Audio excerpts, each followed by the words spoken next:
الفاتحة بنية القبول وتم كل سنة وعلى آله وأزواجه وذريته أجمعين وإلى جميع شيخنا ومعلمنا وأساتذتنا وشيوخنا ورحمنا وشيخنا رحمه الله يريد أن بركة سوسيالي على هذه وعلمنا وأساتذتنا وسنة من أحد الفاتحة الحمد لله رب العالمين الرحمن الرحيم مالك يوم الدين إياك نعبد وإياك نستعين اهدنا الصراط المستقيم صراط الذين أنعمت عليهم غير المغضوب عليهم ولا الضالين بسم الله الرحمن الرحيم وقال الرسول عن لمن هو سائل ونفعنا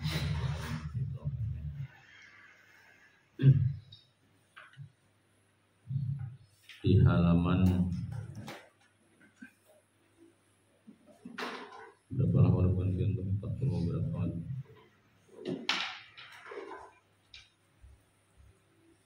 melanjutkan yang kemarin itu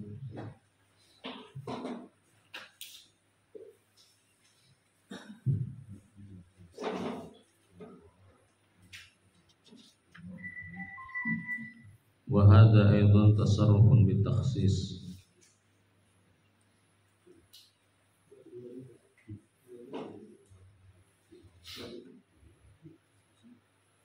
Ini semacam ya taksis yang keliru gitu menurut beliau. Maksudnya ketika orang yang hebat dalam berdiskusi atau hebat dalam berdebat itu kemudian dianggap sebagai alim atau kealiman seseorang diukur dari kehebatannya dalam berdebat. Mungkin waktu zaman beliau itu kan banyak perdebatan, bahkan beliau Ghazali ini dikenal dengan Hujjatul Islam, artinya hujjah itu apa? Hujjah itu ya bicara tentang alasan-alasan dalam perspektif ilmu gitu. Jadi mengapa begini beliau selalu bisa menjawab pertanyaan-pertanyaan kenapa dan bagaimana itu selesai beres di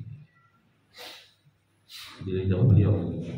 Kenapa? Karena memang beliau pakar dalam berbagai cabang ilmu. Maka digelari Hujjatul Islam. Beliau hidup di lingkungan orang-orang Mu'tazilah juga. Di samping ada Hanabilah Mutasyaddidah juga. Jadi antara kiri dan kanan itu beliau mencoba untuk menarik berbagai kelompok ini untuk ke tengah gitu, barangkali begitu. Nah, ketika pada masa itu anggapan bahwa seorang yang alim itu adalah yang hebat dalam berdebat, itu tasawufun bitaksis kata beliau. Oke, silakan, sudah ketemu lah halamannya. Walakin ma warada min fadailil ilmi.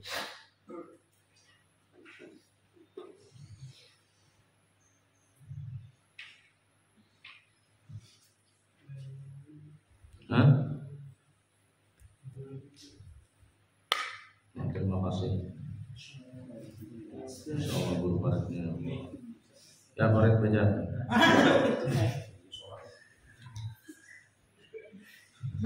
Ya lihat. Kada aku bagian aja. Oke, kan sudah dapat. Atau Ismail kah yang sudah dapat? Nah, julungi. Oke, kita Ismail. Guru Ismail. Bismillahirrahmanirrahim. Qala al-musannif rahimahullah ta'ala wa nafa'ana bihi wa bi'ulumihi fid dharain amin.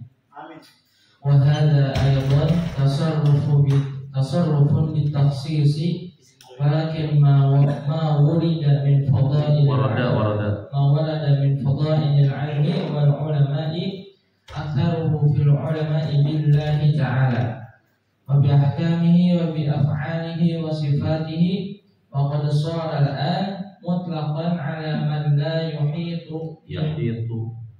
من علوم الشرع بشيء سوى رسوم جدلية في مسائل خلافية فيعد بذلك من فحول العلماء مع جهله بالتفسير والأخبار والعلم المذهبي وغيره وصار ذلك سببا مهلكا لخلق كثير من أهل الطلب للعلم.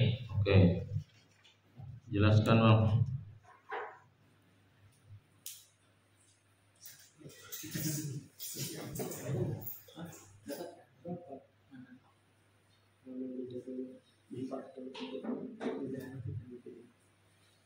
Minta petunjuk Bang Guru Maulana.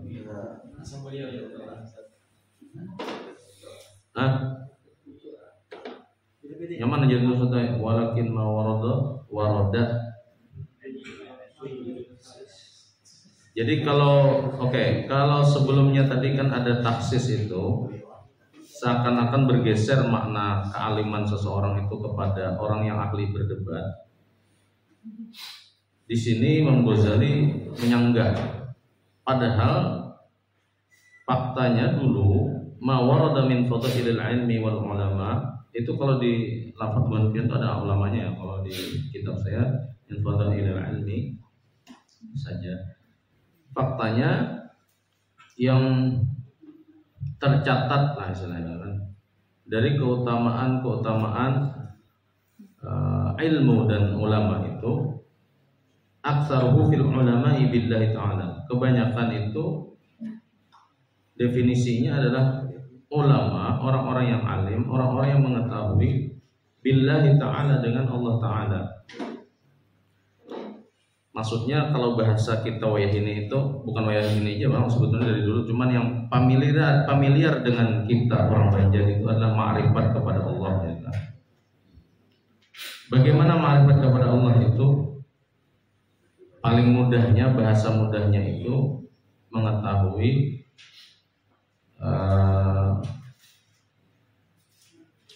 ya ahkamillah, af'al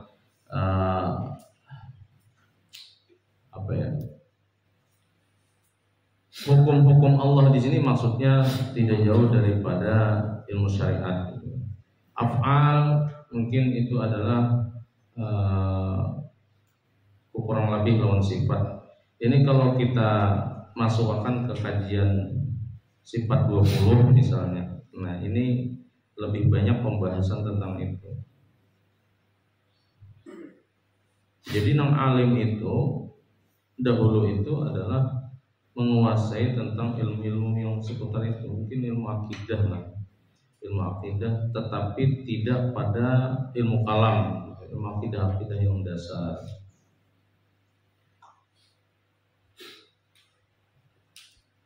Terus waqad sarakan mutlaqan ala man la yuhitu min ulumi syar'i bi syai'in siwa rusumin jadaliyatin fi masaila khilafiyatin. Tapi wah ini bergeser di sini kan. Orang-orang yang tidak menguasai ilmu-ilmu syariat sedikit pun itu kan.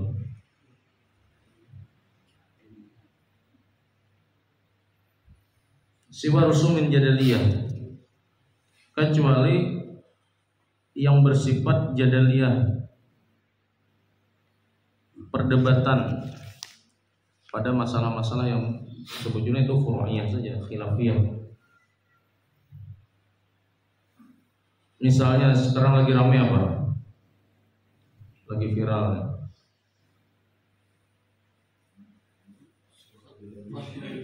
Hah? Bayaran listrik tinggi ya. Kada tahu ngomong itu. Misal aja, ini tidak terlepas viral atau tidak viral. Banyak orang yang tertipu dengan tampilan. Misalnya kita melihat orang itu tampilannya dengan pakaian-pakaian jubah kebesaran gitu kan, dengan ya imamah yang tebal gitu kan. Padahal misalnya ya konteksnya baca Al-Qur'annya saja itu belepotan. Menyebutkan ayat dan itu tampil di televisi nasional. Ada orang-orang tertentu yang teriak-teriak sekarang itu Indonesia ini bermasalah karena banyak orang Indonesia yang tidak bisa membaca Al-Quran, tidak peduli dengan baca Al-Quran. Begitu sidin diminta baca Quran, ya Allah ya Rabbi, karena perlu mendengar kita.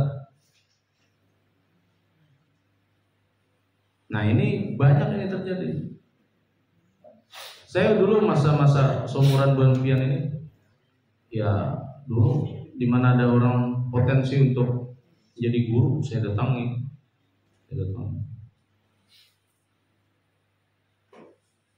Tabarukan gitu kan kadang-kadang. Dulu ya saya akan terima saja bagaimanapun keahliannya. Begitu ada beberapa guru yang ketika jadi imam gitu kan bacaannya kacau balau. Saya itu ujian bagi saya memahami waktu itu ini ujian bagi saya. Mengiktirot kita kada boleh nih ya Allah, tidak boleh. Tapi pulang dalam keadaan itu kan nahkumu bil dzawahir kan. Kita tuh menilai itu dengan apa-apa yang tampak dan itu harus kita nilai juga.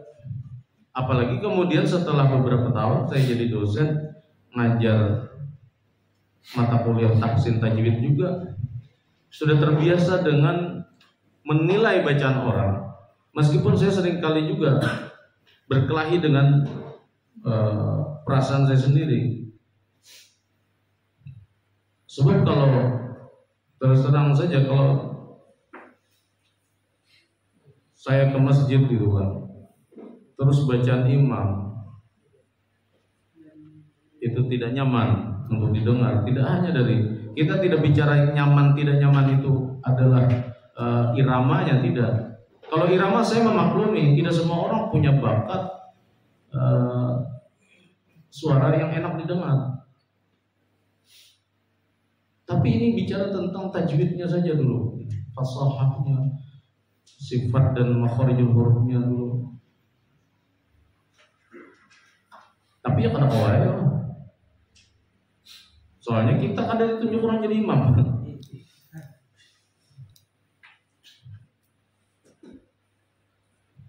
Nah maka bahkan dalam beberapa kalau kajiannya fikih ya fikih, saya itu termasuk orang yang berdosa karena membiarkan imam itu bacaannya tidak lebih baik dari saya. Ada kan kajian fikihnya begitu. Jadi kalau kita nih bagus bacaan, tapi kita mempersilahkan orang yang jelas-jelas tidak bagus bacaannya, bahkan lebih buruk bacaan dari kita, itu kita termasuk berdosa juga. Tapi kita ini kan kebanyakan kaderisasi, mengkader. Harusnya sebelum mengkader itu tajadud dulu. Kaderisasi oke, tapi tajadudnya juga oke. Maksud tajadud itu adalah dibina. Jadi ketika tampil sebagai kader itu pembinaannya sudah matang. Jangan tampil itu bagian daripada proses pembinaan gitu. Saya kira pembinaan yang kurang tepat ya. Kalau kita ingin pengkaderan, kaderisasi, perbaiki dulu bacaannya sampai bagus, hanya yang suruh tampil. Jangan kita berpikir bahwa yang penting tampil dulu, bagus kada bagus karena proses. Kalau itu bukan ibadah-ibadah mahdhur, oke lah. Tapi kalau ibadah mahdhur, sholat fardu, itu menyangkut sah tidak sahnya orang secara fikih. Ini kita bicara secara fikih. Ya, karena bisa aja. Yang penting itu kan pemahamannya di qalbunya. Ya itu tadi kita nahkum di zawahir juga. Jadi harus imbang juga. Jangan sampai pilihan kita untuk menjadi imam itu membuat makmum itu kada nyaman hati. Iya kita matang secara qalbu, tapi jamaah-jamaah makmum di belakang matangkah qalbu mereka?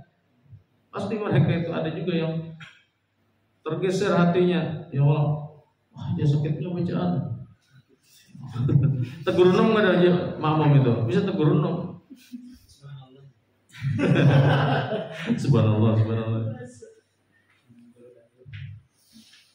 Aku dulu pernah waktu masih mahasiswa. Ini sedikit berkisah. Ya, pengaran mahasiswa ya semester 3, semester 4 itu kan, rambut pernah gondrong juga, gondrong sih. Waktu itu aktivis di organisasi pokoknya. Ya, rambut gondrong, baju kaos biasa. Ya. Zaman dulu kan awal-awal baju ketat zaman Piala Dunia 2002 kalau tidak salah itu. Yang Italia pertama kali pakai baju ketat. Begini kan tahun 2002 umur berapa itu? Umur 2 tahun lah. 2 tahun. Aku sudah kuliah semester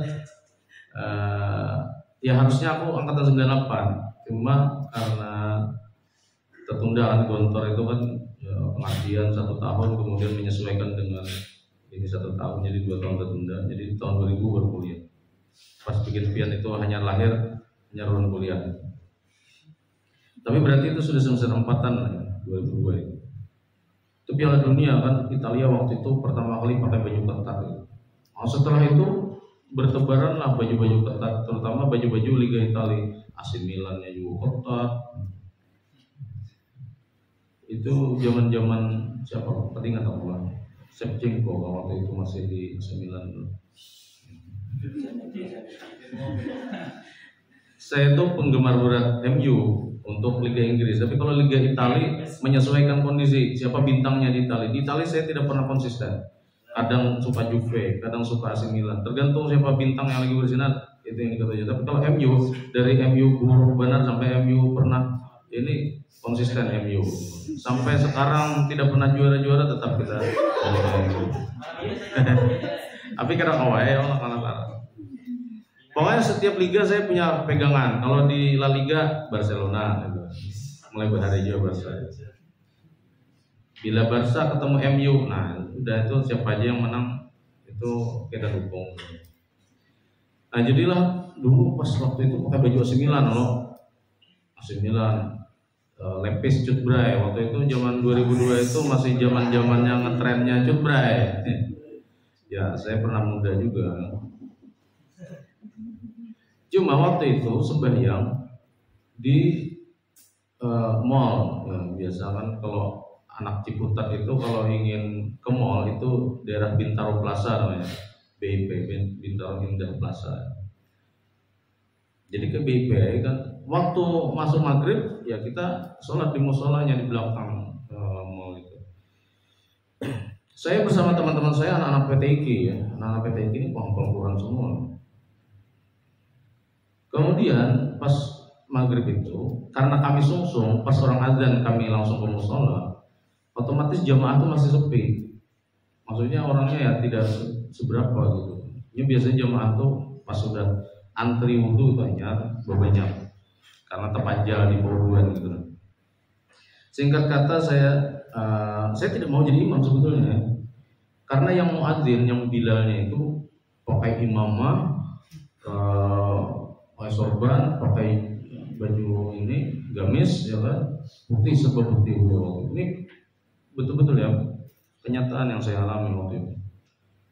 Karena melihat pakaian sidin itu, saya dan teman-teman saya ya minder lah kan, minder. Meskipun saya dengar waktu dia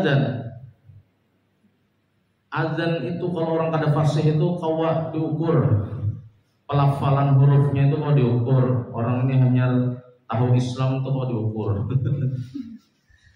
Cuman waktu itu ya udah karena penampilannya begitu, ya kita menghargai tampilan sidin. Cuman sidin ternyata kadwani juga maju jadi imam. Saya menawarkan diri, saya komat bentar dulu. Dia megang mikrofon, tidak mau bagi mikrofonnya. Ya udah akhirnya kan kita kada mau juga komatnya. Allah sidin masih mengikuti mikrofonnya. Meskipun dia di waktu azan itu kita tahu gitu kan kemampuan sidin. Cuma kita juga salah waktu itu. Tapi ya kada tahu ya kita tujuannya ke mall ya lah. Lain kita tujuannya ke majelis, ya Allah, ke majelis baju kayak itu. Ini kita tujuan ke mall, jadi menyesuaikan nih baju-baju orang di mall. Masih muda juga, Allah, masih anak. Nah akhirnya karena kada ada yang majunya, imam yang pina rapi-rapi yang kelihatannya sanggup jadi imam ini tidak ada yang datang. Yang datang anak muda banyak. Nah, kawan-kawan saya PTIK ini semua mendorong saya, menunjul, ya Allah, tunjul bubannya. Tak maju ya gitu, tak imam ditarik oleh Sidin tadi. Sidin gak ada percaya. Ada percaya Sidin, tarik Sidin mundur. Jangan dipaksa aja Sidin.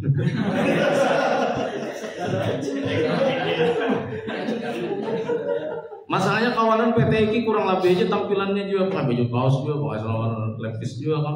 Kurang lebih lah tampilannya. Cuman saya lebih gondrong, mereka tidak. Tapi meskipun begitu, bubuan PTIK ya meskipun bubuan papal juga bubuan tahu juga kan. Kada pede bubuan ya. Maju. Jadi kita jangan bikin kamu begini. Betunjulan lah. Akhirnya tunjul bubuannya. Bubuannya tuh kada pede. Akhirnya saya mulai kawan akhirnya komatnya kelalawasan nih yang mengikuti mikrofon komat lah ya kan. Mbak komat kami suruh sini maju pada hakon juga, aku ditunjul ditarik Sidin mundur. Ya Allah betul tunjulan, akhirnya ya sudah ditunjul lagi oleh kawanan. Begitu saya mau takbir ditangkap Sidin tanganku. Kita nih bujur-bujur tahu Sidin lah hukum pikirnya nih. Masa orang sudah takbir ditangkap? Jangan paksa. Tapi karena saya sudah setengah takbir, Allahu Akbar, sudah mulai kelihatan kedengaran merdunya sudah, ya Allah, Allahu Akbar ya. Oh, ditarik Sidin batu ditapakkan kawanan. Udah Bapak biar juga. Habis itu mulai Fatihah, ya Allah. Mulai Fatihah, mundur Sidin. Nah, lapas. Itu sampai aku baca Fatihah masih dipingkuti Sidin. Begitu baca Al-Fatihah basmalah, mundur Sidin lapas. Sampai hendak tuntung Fatihah tuh. Saya tidak tahu lagi di mana posisi Sidin, ya Allah. Pas imba tuntung hanya aku lihat Sidin punya ujung, mojok Sidin. Rupanya kalau zaman hati juga Sidin. Nah itu kadang kau menyalahkan Sidin. Karena tampilan kita yang begitu. Tapi kita kadang mau membenarkan sikap Sidin juga. Karena merasa pakai pakaian yang takwa seperti itu, lalu merasa paling bertakwa. Don't judge the book by its cover kan gitu. Tapi kita kau ya, ini covernya nih justru salah pasang. Tapi masalahnya ya memang ya di mall gitu kan. Masa saya ke mall pakai baju takwa kan, pakai baju gamis misalnya. Kurang relate juga ya Allah. Nah itu pernah saya alami begitu. Dan kemarin juga waktu penyiaran tadi di Tanjung sembahyang di masjid para rumah mama kan, itu imamnya dia selalu ngomong begini, berpandir lawan mama jadi ulun gue bila anak pian itu sembahyang ke masjid jadi makmum, gugup tuh ulun jadi imamnya. Ini imam tetap di situ, terbolehnya mempersilahkan orang lain karena jadi gaji untuk jadi imam. Tapi alasannya begitu, bila anak pian datang gue aja sembahyang di masjid aja, gugup tuh ulun jadi imamnya. Nah saya bingung juga, kenapa kita gugup? Bacaannya bagus saja masalahnya. Ya ada beberapa lah, tapi ya dimaklumi itu. Saya itu tidak kejam juga. Saya kalau ujian-ujian praktikum, kalau ada anak yate atau anak usuludin ya, kalau praktikum itu tidak sekejam itu juga Ferguson. Saya bisa lah istilahnya memposisikan kapan pembelajaran tahsin, kapan praktek.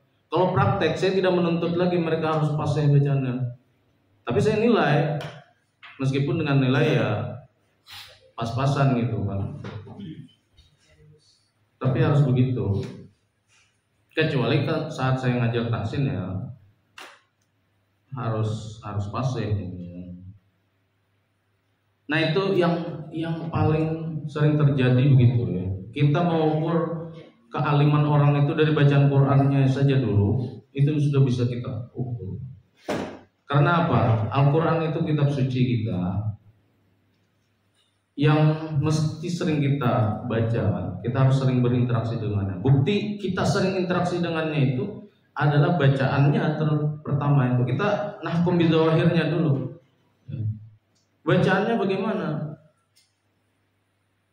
Orang kalau mengaku alim tapi baca Qur'annya sakit, kita mempertanyakan kealimannya di mana.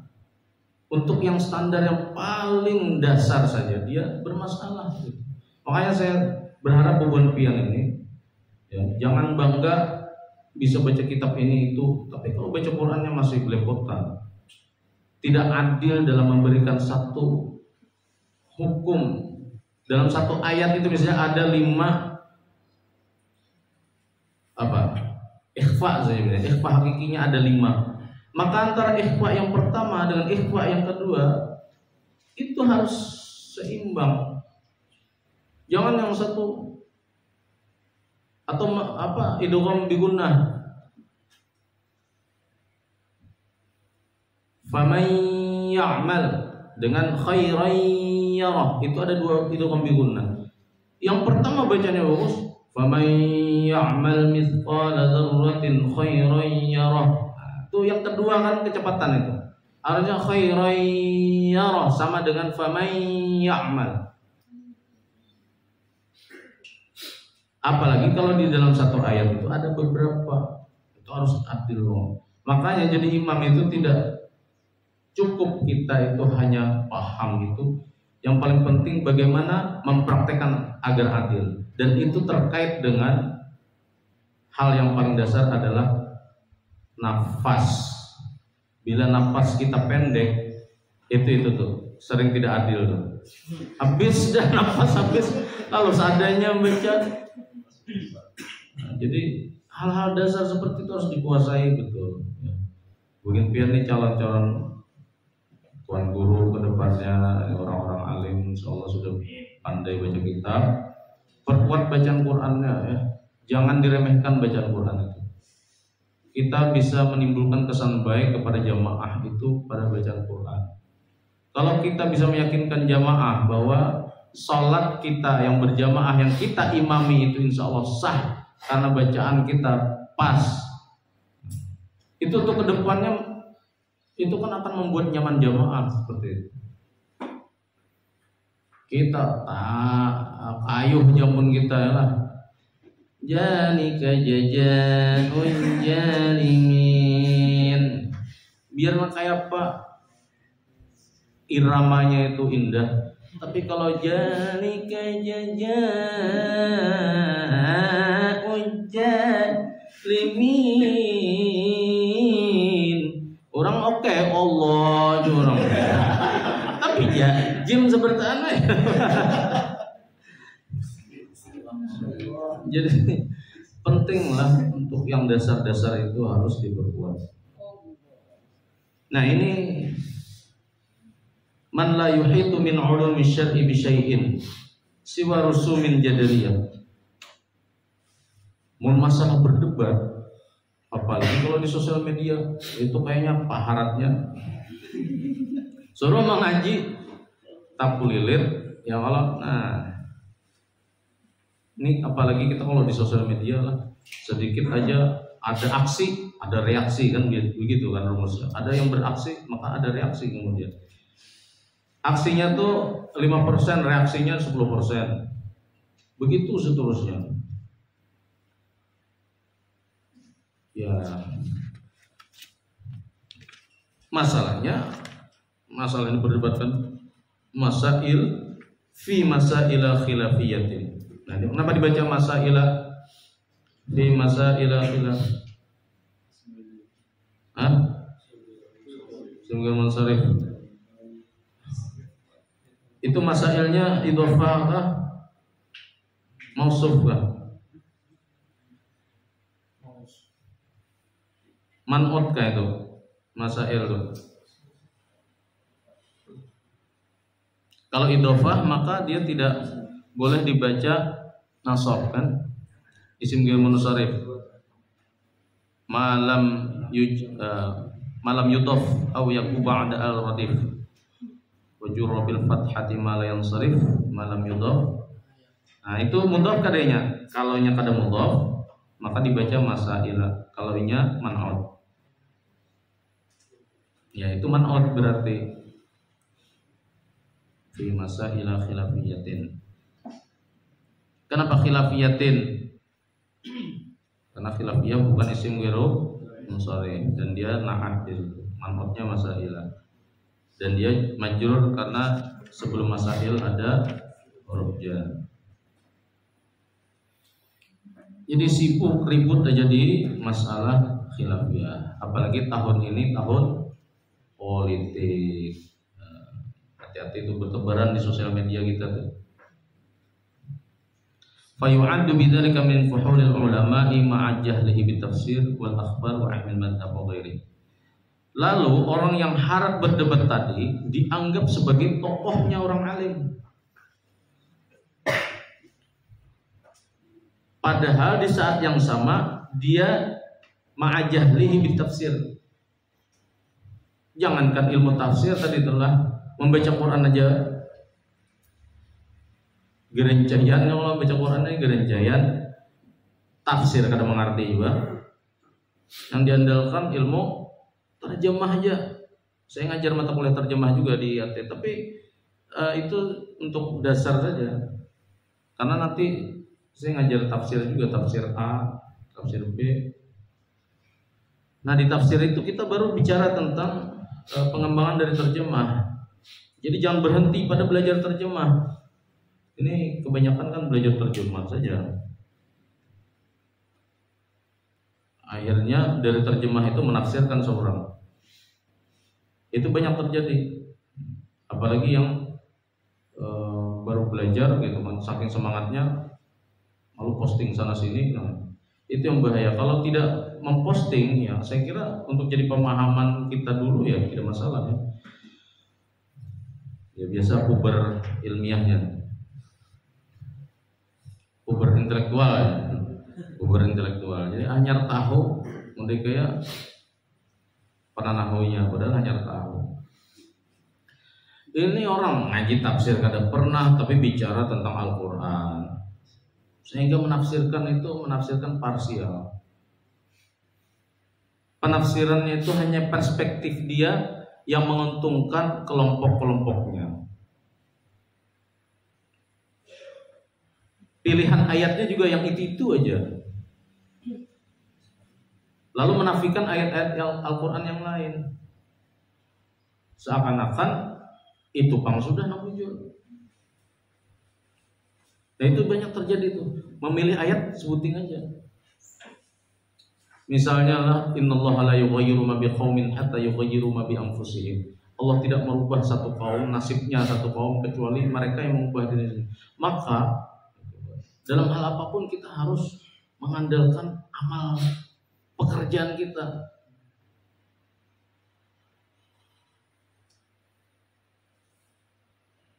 Padahal dalam ayat lain apa? Dikatakan wallahu ya'lamu ma ta'malun. Allah itu Maha mengetahui apa yang kalian kerjakan. Artinya apa yang kita gawi itu di bawah ilmunya Allah. Kadang-kadang atau begini, tadi tidak merubah suatu kaum gitu kan. Kalau ayat takdir lainnya apa?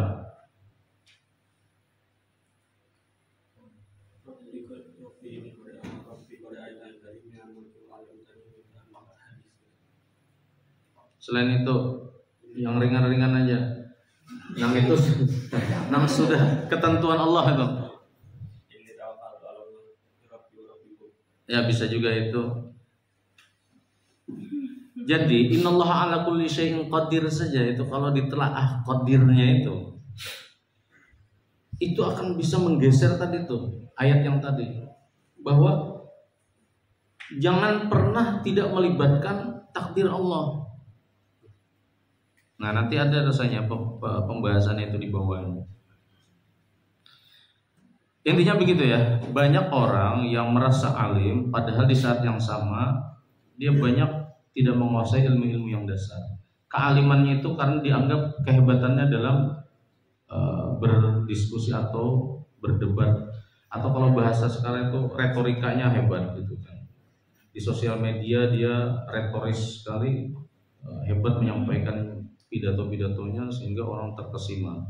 Tapi begitu ditanya tentang ilmu-ilmu yang mendasar, baca Qur'annya saja bisa belepotan, baca tafsirnya parsial, tidak menguasai ilmu tafsir, sehingga tidak mengetahui perbedaan antara mufassir yang satu dengan mufassir yang lain. Dia juga wal akhbar di situ ilmu hadis gitu ya maksudnya. Lemah juga, tidak memahami tentang ilmu riwayat. Jadi tidak hanya riwayat dan diroyah saja, tapi juga lebih daripada itu. Usul hadisnya juga harus dikuasai. Al-asbah wan nadhairnya ya, itu juga dipahami. Tidak hanya sekedar periwayatan saja, tapi juga bagaimana memahami matan-matan hadis itu juga penting.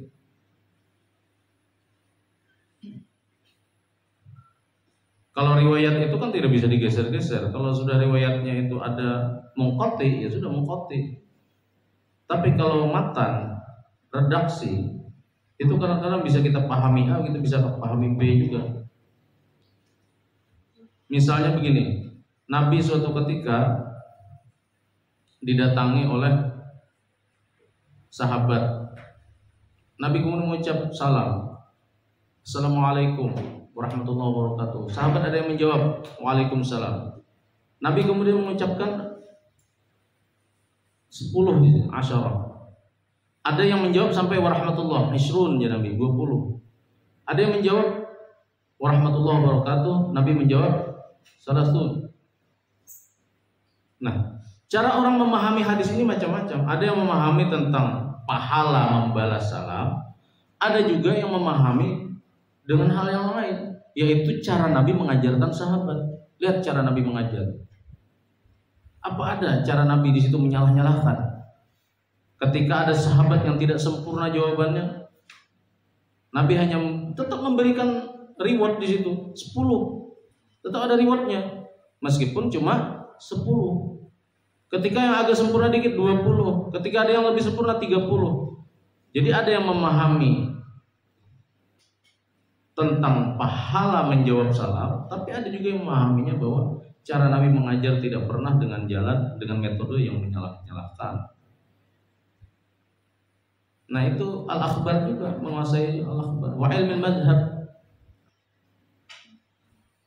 Maksudnya di sini menguasai perbedaan madhab 4, minimal madhab 4. Wa ghairihi, dan selain itu juga selebihnya. Wasara dzalika sababan muhlikan li khalqin katsiri min ahli talabi lil ilmi, dan itu semua menjadi sebab rusaknya masyarakat yang terutama penuntut ilmu. Jadi banyak orang yang menuntut ilmu tapi tidak paham dengan status kealiman seseorang, sehingga seberatan orang dianggap alim, apalagi bila yang pakai tampilan-tampilan yang meyakinkan.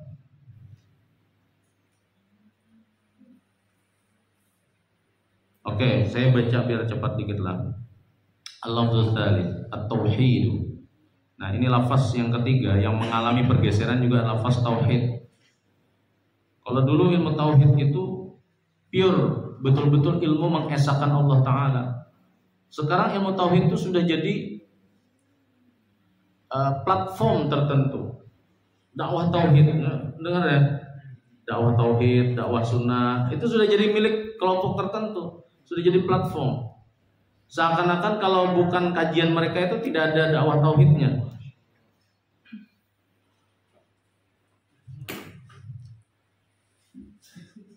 Padahal di situ banyak perdebatan yang keluar dari ilmu tauhid dasar. Di sini beliau mengatakan waqad ju'ilal ana ibaratan an sina'atil kalami wa ma'rifati tariqil mujadalati wal ihatati bi turuqil munaqadatil khusumi. wal qudrati 'ala at-tashadduqi fiha bi taktsiril as'ilati wa itharati syubhati wa ta'lifil ilzamati. Jadi bergeserlah lafaz tauhid ini sudah kepada perdebatan. Nah, ilmu tauhid ketika masuk ke wilayah perdebatan itu sudah wilayah ilmu kalam namanya. Kenapa disebut ilmu kalam? Kenapa kalam?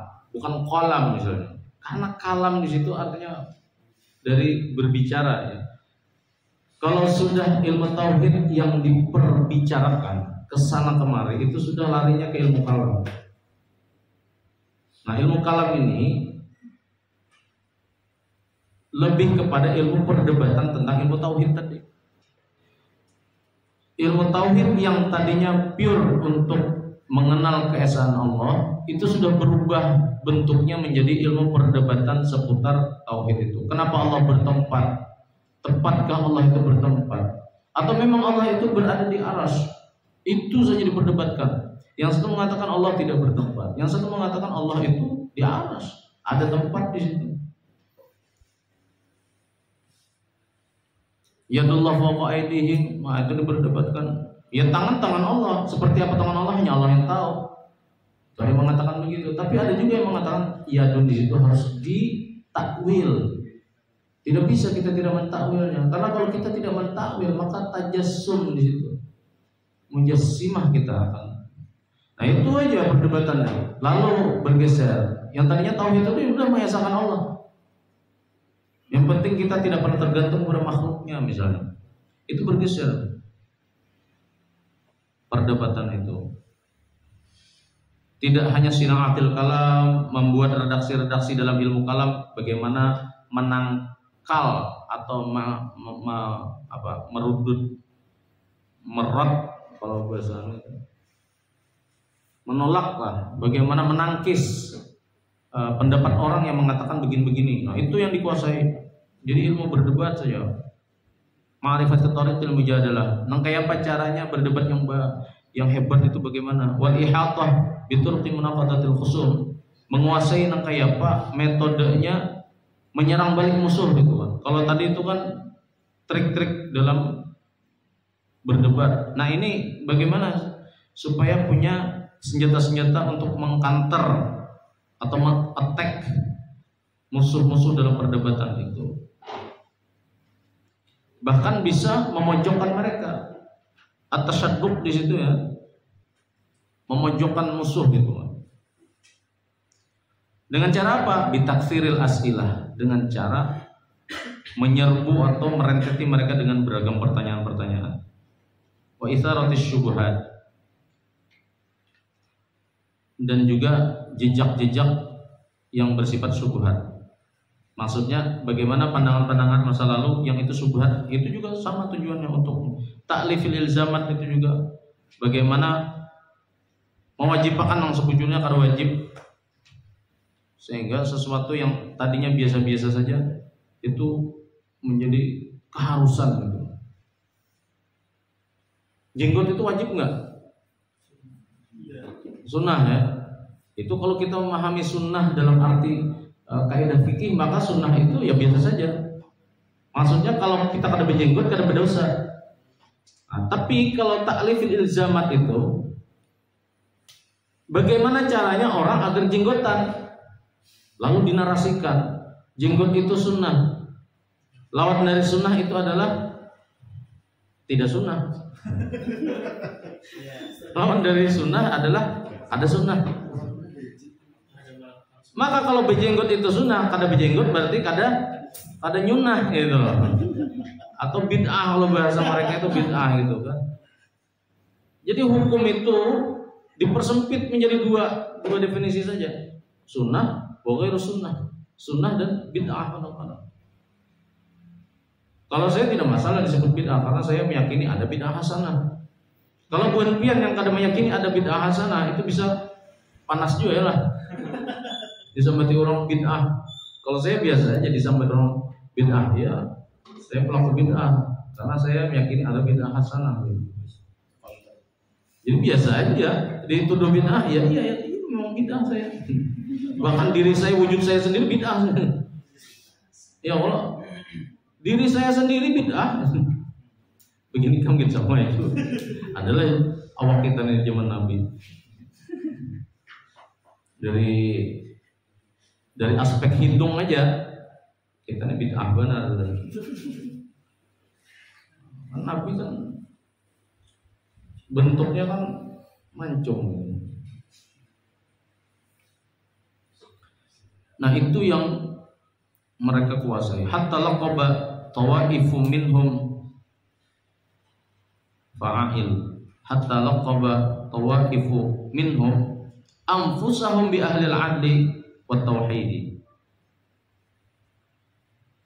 Sampai-sampai kelompok mereka itu menamai mereka-mereka yang hebat-hebat dalam berdebat tadi adalah ahlul 'adli wat tauhid. Oh, ini pakarnya keadilan.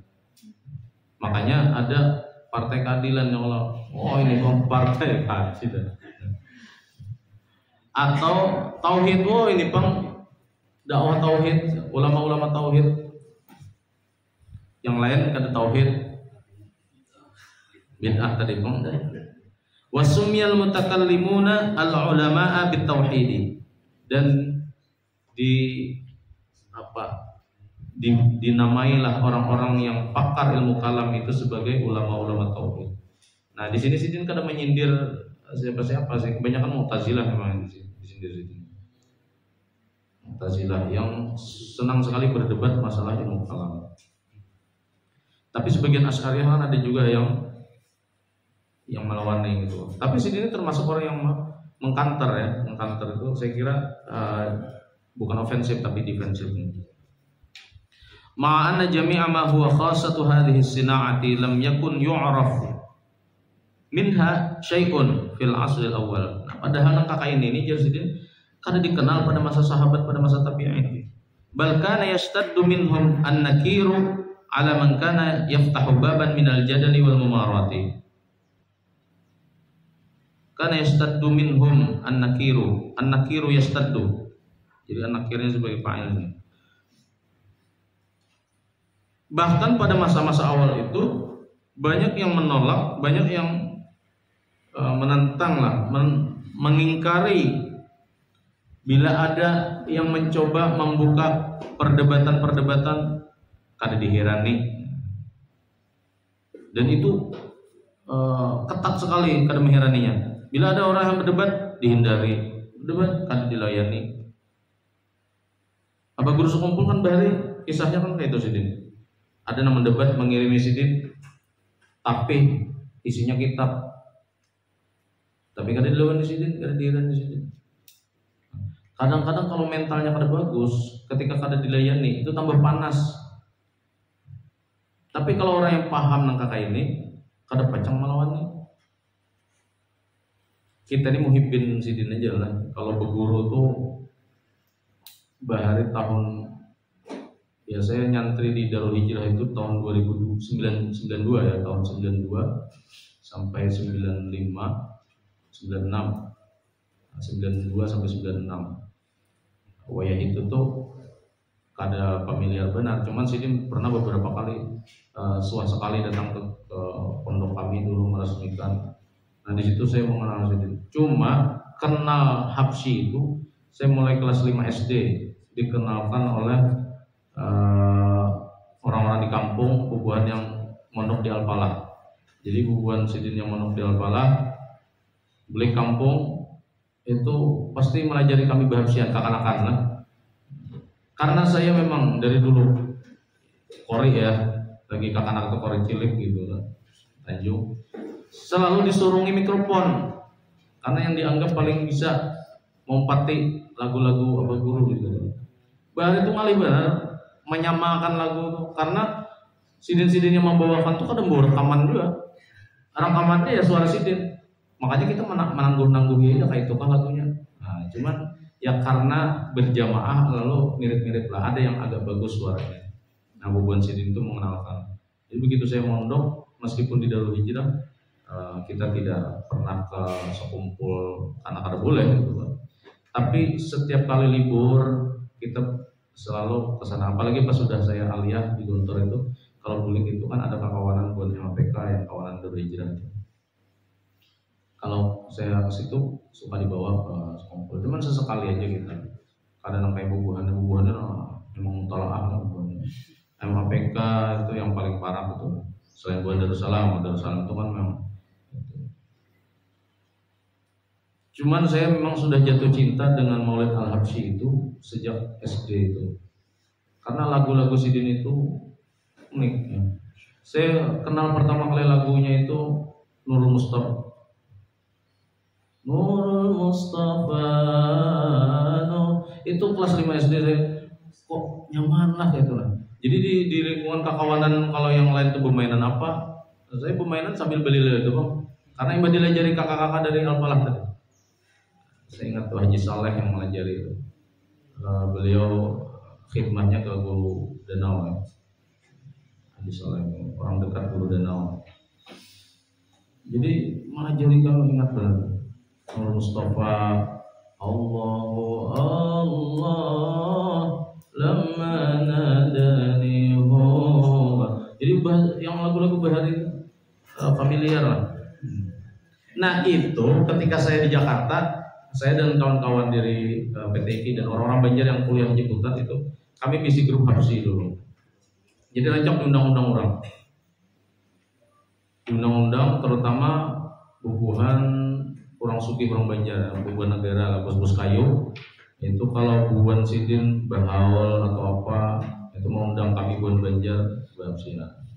Saya karena tidak bisa menangkor, ya karena bisa mukul, akhirnya ya saya kebagian vokalis ya lah. Nah, jadi kebiasaan dulu. Nang duduk jawab ya yuwajun min syafa'atan. Kakak itu cuma mulai ya. Tapi kami alamnya di Jakarta. Dan lumayan orang-orang Jakarta itu yang tidak kenal Guru Sekumpul gara-gara mendengar lagu itu. Kalau di sana kan biasa marawis ya. Kalau marawis itu kan iramanya tuh cepat. Kalau bahasa lagu-lagu ini tuh mereka lebih cenderung ke ada himne, ada apa satunya? Mars. Nah, mereka tuh lebih ke Mars. Kalau kita corak Sekumpul tuh lebih ke himne, lebih syahdu, lebih lambat, pukulannya juga lebih begitu. Nah, itu jadi mereka dulu tuh takjub. Aduh, lagunya nyaman-nyamannya aja.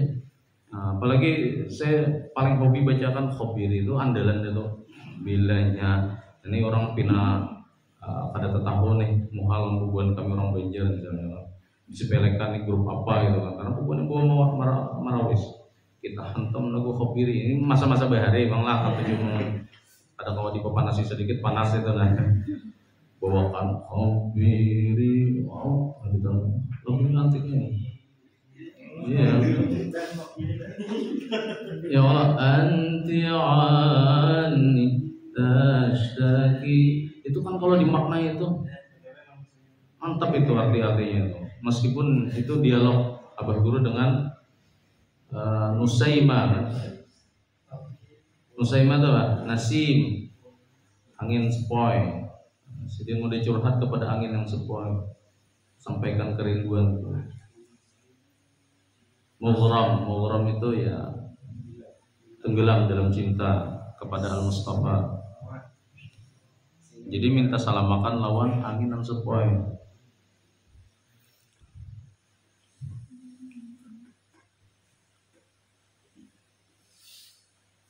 Jadi itu tidak pernah terjadi di awal-awal generasi sahabat. Tidak pernah mau. Ya, jadi kalau kita menghimpin guru Sekumpul, guru haji atau guru-guru yang lain, lihati cara dakwah bubuhan Sidin itu tidak menyerang. Tapi bukan juga kita kada boleh mangsuli lah. Amun diserang orang, perlu juga kita mangsuli. Tapi sebatas mangsuli aja untuk defense.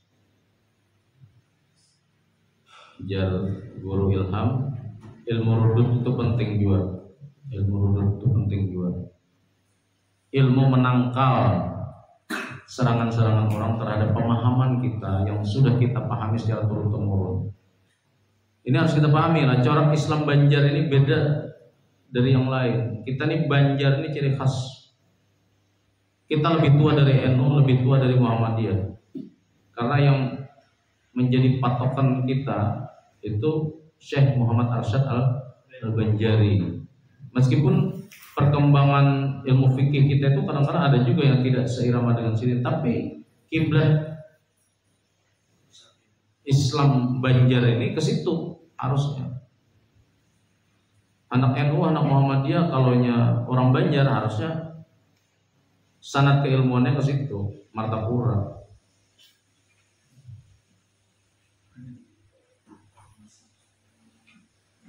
Jadi kita harus bangga dengan itu. Sedikit lagi lah. Fa amma ma yastamilu alaihi al-Qur'an min al-adillati adh-dhahirati allati tasbiqu al-adhanu ila qabuliha fi awal as-sima'i wa laqad kana dhalika ma'luman lil kulli wa kana al-'ilmu bil Qur'an wal 'ilmu kulluhu. Nah, jadi ini seperti yang saya sampaikan di awal tadi tentang bagaimana posisi Al-Qur'an itu. Jadi kalau hendak menguasai ilmu apapun, menguasai Al-Qur'an. Itu pesannya. Jadi dalil-dalil yang zahir itu kalau memang tidak perlu ta'amuk, tidak perlu dengan tafsir, tidak perlu takwil yang mendalam, yaitu ma'luman lil kulli. Artinya memang Al-Qur'an itu ada part-part yang bisa dipahami oleh siapapun. Tapi ada juga part-part yang itu hanya bisa dipahami orang yang rasikhan bil ilmi, orang-orang yang memang punya kelebihan. Nah, itu. Dan ilmu bil Quran wal ilmu kullan. Jadi intinya begitu ya. Yang hendak menguasai ilmu apapun kembali ke Al-Quran. Karena sumber ilmu apapun itu pasti Al-Quran. Ilmu tauhid sumbernya Al-Quran. Ilmu hadis apa yang tidak ada bersumber dari Al-Quran, itu semuanya dari Al-Quran. Dan semuanya itu dijembatani dengan filsafat namanya. Anda jangan kita jangan terlalu anti juga dengan filsafat sebagai ini ya. Kalau filsafat sebagai pegangan ya, kita harus memfilsafati apapun. Karena bahasa dasar dari filsafat itu apa, mengapa, dan bagaimana, kan begitu. Nah itu juga diajarkan Al-Quran. Apa ini, mengapa begitu, bagaimana fakta kejadiannya. Itu pertanyaan dasar. Yaitu maka siapa atau ilmu apa yang tidak terjembatani oleh filsafat ini? Hampir semuanya. Tapi karena kita ini antipati dengan kata-kata filsafat, lalu ada paham itu tadi. Kisah paham tentang panorama yang ada di Sado misalnya. Berita ponis wala, terus wah itu masalah aja. Tahu ujar orang aja. Nah, itu yang terjadi itu tadi. Filsafat juga begitu. Dia kasihannya banyak dimuari orang. Padahal dia filsafat apunin apa ada. Mengkaji filsafat itu kayak kita mengkaji apa ilmu-ilmu yang ada ini. Jadi saya kira cukup ya. Mudah-mudahan ada manfaatnya. Hari ini kita dipantau oleh Ustaz Rahmat. Bu Ada juga bilang duduk rapi Ustaz Rahmat, makasih banyak. Tumben rapi. Jamaahnya banyak. Alhamdulillah. Kita akhiri dengan alhamdulillah. Alhamdulillahirabbil alamin. Subhanallah bihamdihi subhanallah bihamdika asyhadu an la ilaha illa anta astaghfiruka wa atubu ilaik. Sallallahu alaihi wa sallam. Assalamualaikum warahmatullahi wabarakatuh.